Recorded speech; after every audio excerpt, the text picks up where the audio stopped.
Prezados colegas, continuando falando aqui da disciplina 11, agora eu vou fazer leitura do e-book. Vou trazer aqui logo de início um capítulo importante do e-book que fala sobre o quesito raça, cor, etnia, formulários e sistemas de informações de saúde. Vamos ver aqui portarias que vão abordar aí sobre a importância de você preencher corretamente e também de você explicar para as famílias a importância delas responderem corretamente também as perguntas sobre raça, cor e etnia. Isso nos cadastros que você preenche, cadastro individual, é perguntado para cada membro da família qual a cor que aquela pessoa se considera ou que o pai e a mãe considera para seus filhos. Eu já mencionei em outro vídeo também gravado há pouco, né, que já está disponível no canal, sobre você, profissional de saúde, evitar alguns erros, evitar, por exemplo, colocar a sua opinião ao invés de perguntar. Isso porque existem também, claro, além de ser o direito da pessoa de se considerar, né, como ela acha melhor, também existem políticas públicas, né, que, digamos que, em que há acesso, né, para a população, por exemplo, indígena, para negros. Então você não pode responder como você acha, até porque isso pode gerar algum problema no futuro. Existem aí concursos que é altamente concorrido, existem critérios, por exemplo, de cotas, né, de vagas ali destinadas para quem se considera negro. Então, imagina aí você vai lá e marca a opção de cor, etnia de uma família como parda ou como branca, sendo que a pessoa se considera negra. E aí, futuramente, ela vai, passa em um concurso, em um vestibular, né, ou um concurso de emprego, e lá vai constar que ela já tinha que ela tinha se considerado branca no passado, sendo que foi você que colocou aquela opção. Então, pergunte. É a forma mais correta, é ser claro, perguntar até para que mais pessoas ali, que as pessoas da família tenham ciência de que foram elas mesmas que responderam aquela dada resposta.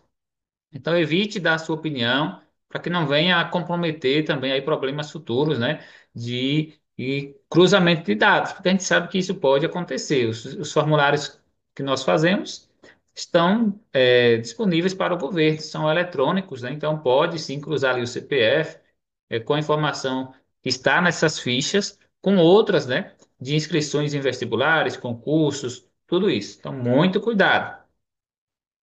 Parece um pouco invasiva, né? A gente ter que fazer essa pergunta, né? Mas é bom você perguntar lá. Ó, aqui o IBGE classifica tais cores, né?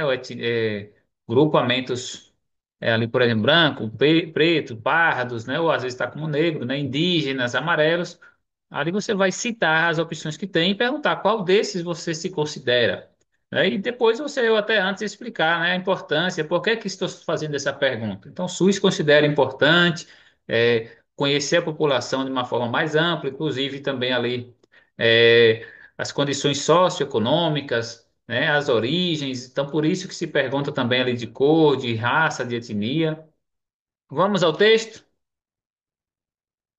O quesito raça-coetnia é um ponto central para o enfrentamento do racismo nos mais diversos indicadores, sejam da saúde, educação, socioeconômicos, entre outros, conforme observado nos tópicos anteriores. Então, primeiramente, aqui vai justificar que é também uma busca de de combater o racismo. Então já começa citando dessa forma, né? Combater o racismo seria um dos motivos de saber ali a classificação, né, etária de etnias de cada pessoa, né? Os sistemas de informação em saúde são fundamentais para compreender a distribuição da saúde da população brasileira, a partir da desagregação racial das informações epidemiológicas. Aqui, epidemiológicas seriam de informações de doenças, por exemplo. Pode-se visibilizar e analisar as iniquidades nas condições de vida, saúde e adoecimento e morte da população brasileira.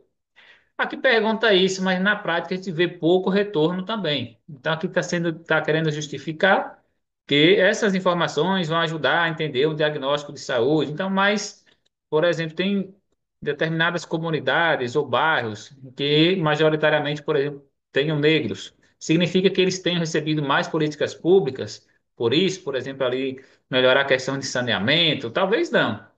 Apesar de que hoje existem mais relacionados a comunidades remanescentes quilombolas, mas diretamente assim, só por questões étnicas, a gente não vê retorno tão como deveria existir, né? Então, ou menos, ou mesmo como diz que é necessário, por isso que a gente pergunta, por isso que o SUS quer saber. Então, na prática, a gente não vê tanto retorno com relação a isso.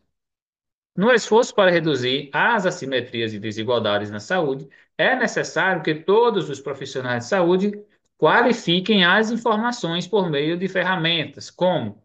Então, a gente vai ver aqui, dizendo que é obrigação de todos os profissionais de saúde buscar reduzir essas assimetrias, essas desigualdades, é, sobretudo indicando essas informações relacionadas a etnias, a cor nos diversos formulários existentes. Por exemplo, formulário de cartão do SUS, lá vai ser perguntado, deve ser perguntado. Na ficha de cadastro individual que o agente de saúde preenche, o ESUS também AB, o ESUS território que nós fazemos. Sistema de informação, informações de mortalidade, sistema de nascidos vivos. Então, existem diversas fichas, não é só o agente de saúde ou o agente de endemias que faz cadastro, né? Sistema de informações ambulatoriais, Sistema Nacional de Agravos, as notificações, também no sistema de informações do centro de testagem, tudo isso aqui é perguntado. Então, não é só uma vez. Então, até por isso é importante que todos os profissionais estejam bem alinhados a fazer o seu papel, que é perguntar. E também justificar por que que está sendo perguntado, né? Que faz parte ali do SUS, né?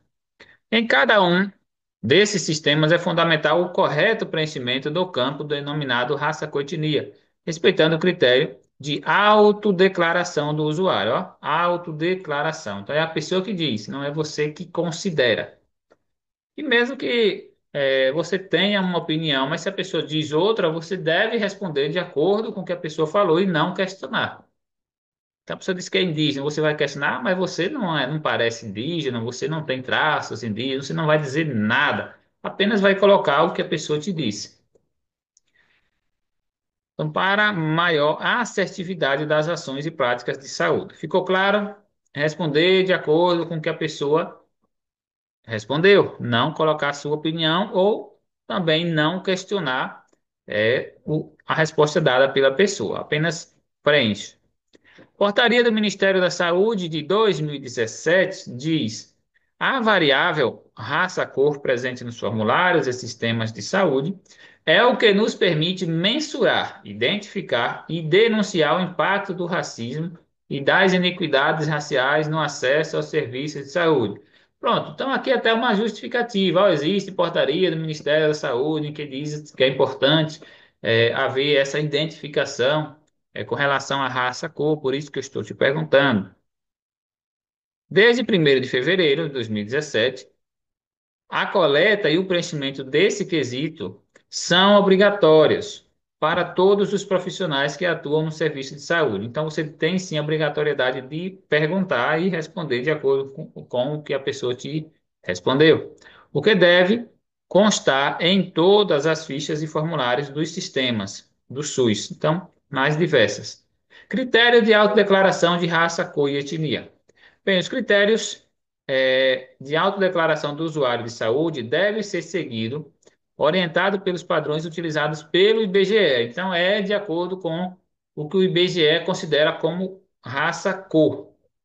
Então, e até isso vale justamente porque há lugares do Brasil, por exemplo, é, e ainda não é um consenso também, não há um consenso, por exemplo, entre negro, preto, qual é o termo correto de se utilizar, né, quando vai se referir a cor, né?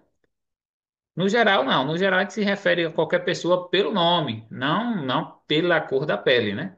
Então, jamais se referir a alguém por isso, né? Então, a característica mesmo principal é sempre o nome. E se não souber o nome, tem outras características, onde mora, qual a profissão, e não se referir diretamente à cor da pele, para tentar identificar alguém ou falar de alguém, né? Mencionar alguém. Então, primeiramente, nome. né? Depois outras características, né, de trabalho, de profissão, de onde mora, ou de família, de filho de quem, mas não falar primeiramente a questão de cor. E aqui você vai é, dizer que está seguindo o critério do IBGE. Então, por isso que há lugar do Brasil, por exemplo, que prefere se falar de negro, outros preferem falar de preto. Tem lugar que não quer que chame de negro, né? Que acha que negro é um termo que é utilizado de forma negativa, né? Em outros conceitos, em outras palavras antigas. Então, existem também falas sobre isso. Eu já vi bastante, inclusive pessoas que dizem: "Ah, eu não quero que me chame de negro porque negro está associado infelizmente, há coisas negativas, né? Existem ali, quando fala é, alguma coisa, não sei o que, fala não sei o que negro, né? Então, viúva negra, porque está se relacionado ali a uma aranha, né? Que é altamente letal, né? É, aí vai outra viúva negra. Então, alguns não querem, porque acham que o termo negro está se referindo a outras coisas, mas, infelizmente, existem distorções, né, diversas. Então, como eu disse, é um assunto muito criterioso, né, sensível também, e a gente vai fazer somente o que está sendo pedido e nada mais do que isso, né? E ainda dizendo ali os conselhos. Então, veja aqui, ó.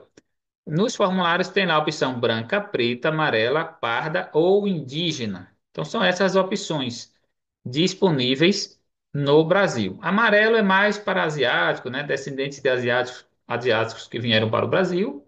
Indígenas, né? Os povos originários, nativos. Brancos, pretos e pardos ficam mais interpretativo, né? Então, muitos, na verdade, a maioria se considera parda. Então, eu tenho visto aí censos antigos, censo de 2022, a grande maioria tem se considerado pardo. Cor ou raça é uma percepção que o informante tem sobre si mesmo, então é uma autoidentificação. E sobre como os outros moradores se autoidentificam, os ausentes, né? Então, perguntar ali para a mãe, para o pai. O quesito é denominado cor ou raça e não apenas cor. Então, veja bem, quando fala cor ou raça e não apenas cor, quer dizer que mesmo uma pessoa, por exemplo, eu me considero pardo, né, meus filhos, eles poderiam até se considerar negros, por exemplo, pela questão de, como diz aqui, ó, não é apenas e não apenas cor ou apenas raça. Por exemplo, a mãe deles, eles poderiam se considerar, ou a avó materna é negra, então eles poderiam se considerar negros. Então, mesmo independente da cor da pele, eles poderiam se considerar. Então, isso é muito importante você sempre perguntar, porque às vezes pela cor da pele ele se diz pardo. Aparentemente é pardo, né? Mas a pessoa pode se dizer negro e você não vai questionar, porque pode ser ali a origem, o avô, o pai. Então, pode seguir também por aí, pois há vários critérios que podem ser usados pelo informante para a classificação, tais como origem familiar. Veja bem, isso aqui, ó. Então, às vezes, só pela origem, mesmo que a cor da pele, aparentemente você identifica, ele não é negro, né? Mas se considerou negro, você vai marcar, né? No caso ali, a cor preta, né? Que ele disse, né? Mas é pela origem familiar. Então, pode ser também cor da pele, traços físicos, etnia, ou seja, grupos, né? Entre outros. E por que as cinco categorias disponíveis, branco, preta, amarela, parda, indígena, podem ser entendidas pelo informante de forma variável. Então, existem sim, claro, interpretações aqui para isso. Veja aqui como é que se considera, ó. Branco, para a pessoa que se autodeclarar branca, preta, para a pessoa que auto se declarar preta. Amarela, para pessoa de origem oriental. Então, é mais para quem é ali de origem asiática. Então, mesmo, mas não tem origem asiática, mas a pessoa se considera amarela. E talvez você poderia até explicar. Que amarelo, para o entendimento do IBGE, são pessoas descendentes, né, ou que vieram, por exemplo, ali da Ásia, né, do extremo asiático, o extremo oriental da Ásia, né, que é o Japão, China e Coreia. Parda. Para a pessoa que se autodeclarar parda ou que se identifique com mistura de duas ou mais opções de cor. Então, aqueles famílias, né, que tem ali, por exemplo, que entende que tiveram casamentos entre brancos, negros, né? Então, pode se considerar pardo, incluindo branca, preta, parda ou indígena. Então, o pardo seria aquele que há, digamos que misturas, né? Como diz aqui, ó. Indígena, para a pessoa que se autodeclarar indígena ou índia. O termo índia não é utilizado de uma forma correta hoje, então prefira falar sempre indígena ou povos originários e povos nativos. Mas a pessoa pode dizer índia, mas é um termo que entende-se que é pejorativo. Até mesmo os indígenas, eles não gostam muito dessa questão do índio, dia do índio. Então, evite isso, viu? Indígena, povos originários e nativos. Essa classificação é utilizada tanto aos indígenas que vivem em terras indígenas, como os que vivem fora delas, inclusive em áreas quilombolas ou até mesmo na cidade. Então, na cidade, na capital de São Paulo, tem pessoas que são indígenas. Então, é a origem da pessoa, né? Os usuários devem ser informados pelos profissionais quanto ao método de classificação utilizado pelo IBGE. Então, você deve citar as opções respeitadas diante de sua autodeclaração para que a produção dos dados seja fidedigna. Então, como eu disse, tem outro vídeo hoje. Se a pessoa considera morena, você não deu as opções existentes ali na ficha, a pessoa pode dizer que eu sou moreno ou morena, e aí você vai ficar na dúvida, moreno. Como? Eu vou marcar como pardo, eu vou marcar como preto, por exemplo, cor preta. Então, é o que tem lá na ficha. Você tem que perguntar, dentre as opções que tem ali. A coleta, análise e uso dos indicadores e das informações em saúde, estratificados por cor, raça, tem papel relevante para a formulação, implementação e execução de políticas públicas de saúde no país. E tem também, claro, na área da educação, muito utilizado, na questão de emprego, muito utilizado cotas, né, vagas reservadas para, por exemplo, às vezes pardos e negros. Além disso, no âmbito dos serviços de saúde, são estratégias de gestão e de atenção à saúde essenciais para dar visibilidade e estatística às populações que fazem parte de grupos étnico-raciais socialmente excluídos, e assim promover e garantir o princípio da equidade do SUS. Então, esses aqui são objetivos, você vai entender um pouco mais sobre isso para você saber explicar a família, por que que eu estou te perguntando isso? Primeiro, porque está lá, é uma determinação do SUS, né? É obrigatório o preenchimento, agora pode não ser obrigatório a pessoa responder. Então, você pode se recusar a responder, né? Se quiser, mas é obrigatório você colocar a resposta, mas se ela não colocar, significa que o cadastro não vai seguir. Aí você já procura auxílio aí da rede de apoio, porque diz que é obrigatório, mas também você não pode declarar pela pessoa. Se ela não quer responder, você não vai poder praticamente finalizar o cadastro, não é isso? A sua atuação contribui para um elo maior entre os usuários, as equipes e os serviços, pois possuem contato direto com a população. Então, aqui vai dizer, sobretudo, o trabalho do agente de saúde, o agente de endemias, que é diretamente com as pessoas. Então, aqui o agente de saúde tem um papel central na coleta e no preenchimento adequado desse quesito raça-cor e de todas as outras informações igualmente importantes. Aqui, orientações que poderão ajudar no registro da informação de cor ou raça e etnia. Bem, aqui vamos entender um pouco mais. A cor ou raça, etnia, inclusive eu peço que compartilhe esse vídeo aí até para outros que não estão estudando. Os alunos da primeira turma não tiveram esse conteúdo. Então é importante você entender, todos entenderem, na verdade, sobre esse conceito de raça-cor que incomoda um pouco nós, profissionais de saúde, a ter que fazer essas perguntas que aparentemente são invasivas, né? Querer saber ali a autodeclaração daquela pessoa. Tem pessoas que não querem simplesmente responder, né? Não acham isso importante, mas você tem que falar um pouco sobre isso com a família. Então, o IBGE coleta dados para conhecer melhor a sua população. Até o IBGE, muita gente não gosta de responder. Eu já fui recenseador do IBGE, eu sei um pouquinho também dessa dificuldade, né? A padronização da classificação, então existe aqui uma forma padrão, então por isso que a pessoa não pode se considerar morena, qualquer outra coisa. Não tem lá a opção caboclo, não tem mulato, até mulato é um termo pejorativo, então não se usa o termo mulato, viu? Mulato é um termo preconceituoso, viu? Tem vídeo onde eu falo sobre isso aí no canal, você pode até revirar e achar um pouco mais. Como já vimos antes, o método de identificação é a autodeclaração. Então é isso, o que a pessoa está te dizendo. E as opções é de acordo com o IBGE. Então você, profissional, não tem nem o que fazer, nada, só dizer ali, justificar um pouquinho de onde, por que que você está perguntando e as opções que tem ali disponíveis e a pessoa vai responder ali como achar de acordo, né? Em quais situações específicas pode acontecer a heteroclassificação? No caso de declaração de nascidos vivos, de declaração de óbito, no registro de pacientes em coma ou quadros semelhantes.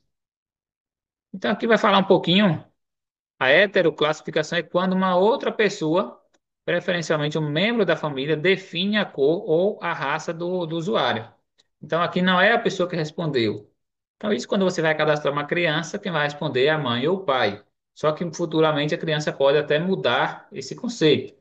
Ah, eu quero me considerar, pelo que o conhecimento da minha família, eu quero me considerar preto, eu quero me considerar pardo, eu quero me considerar branco, eu quero me considerar indígena. Descobriu ali que tem descendência com indígenas, ele pode sim utilizar, claro, em determinado momento, como questões de emprego, vestibular, concurso, ele vai ter que provar que ele é indígena, né? Mas ele pode sim, mesmo que a família.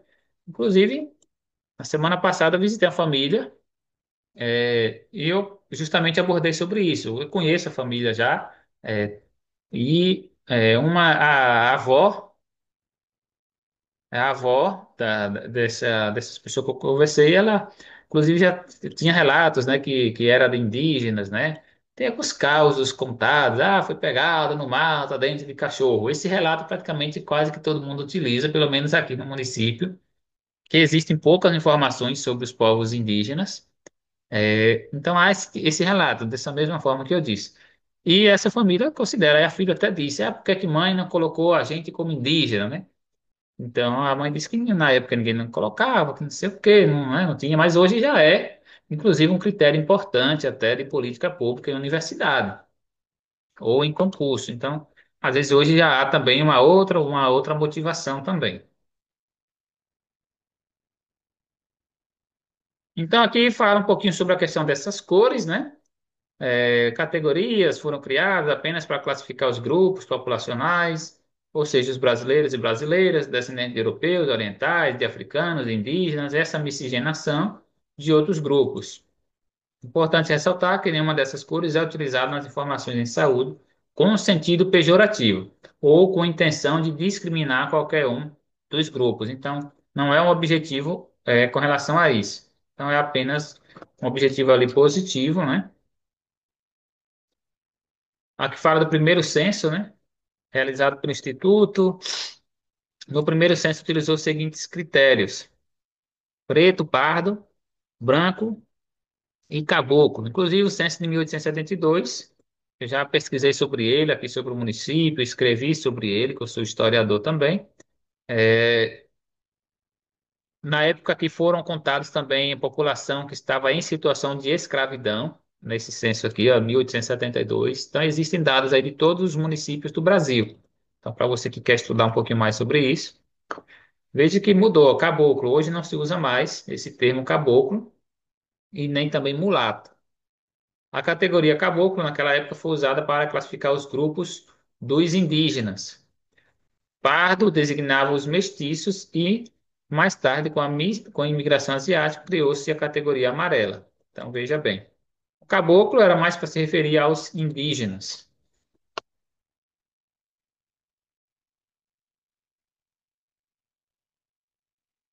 A informação cor ou raça, etnia, possibilita que o SUS cumpra um de seus princípios fundamentais, que é a equidade. Então, é mais voltado para isso, né? Tentar melhorar os serviços aí para toda a população, né? E não permitir que racismo, né, discriminação aconteçam também no SUS por questões de raça, cor e etnia.